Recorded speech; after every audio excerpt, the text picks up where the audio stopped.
Pope Francis has passed away, leaving behind not just a legacy of faith but a trail of unanswered questions about money, power, and the most secretive economy on earth.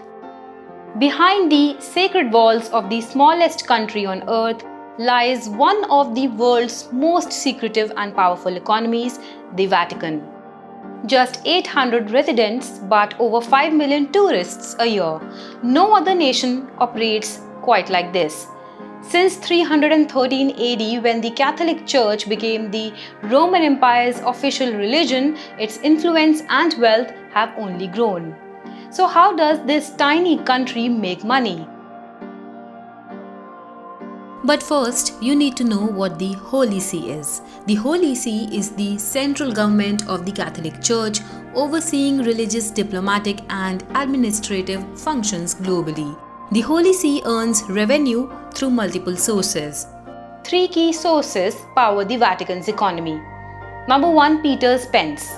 Global donations from Catholics sent directly to the Pope. Number 2, tourism. Tickets to the Vatican museums, Sistine Chapel, and guided tours rake in millions of dollars. Number 3, collectibles. From rare Vatican stamps to limited edition coins, often sold for far above their face value.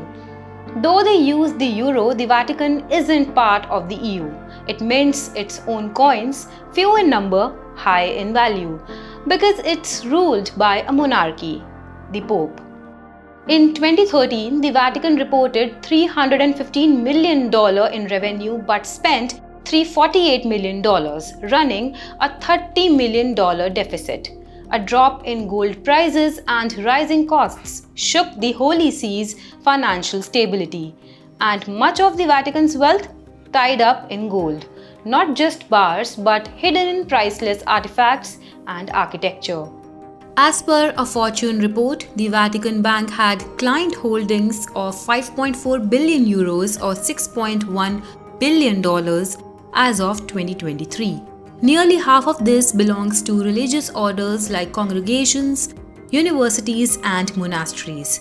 28% is held by Vatican departments and diplomatic offices. The rest is shared by bishops' conferences, clergy, employees, and foundations. When tourism shut down during COVID-19, the economy was hit hard. Revenue plunged. Ticket sales dropped 75%. Losses? Over $100 million. But what about its financial situation?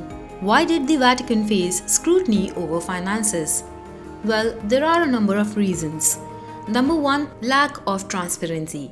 For decades, Vatican finances were secretive with little oversight or public accountability. Vatican Bank or IOR issues.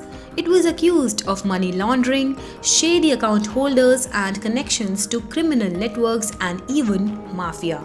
Luxury property deals. A controversial $200 million London real estate deal raised red flags about mismanagement and corruption.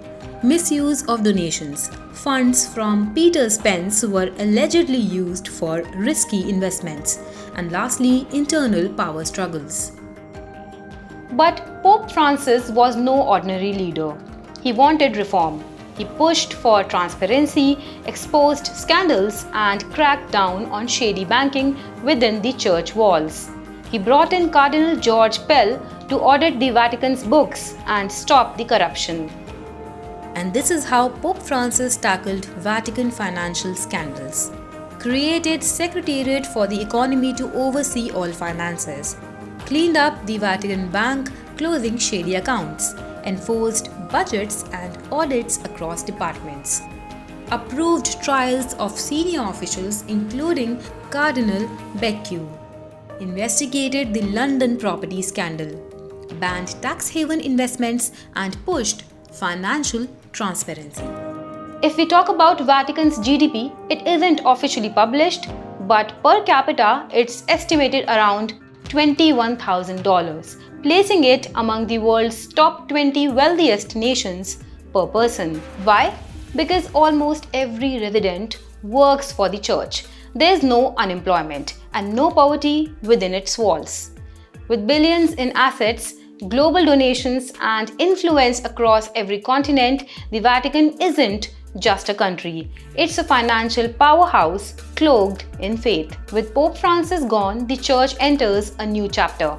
His death leaves behind a legacy of compassion and a battle over the future of the Vatican's wealth.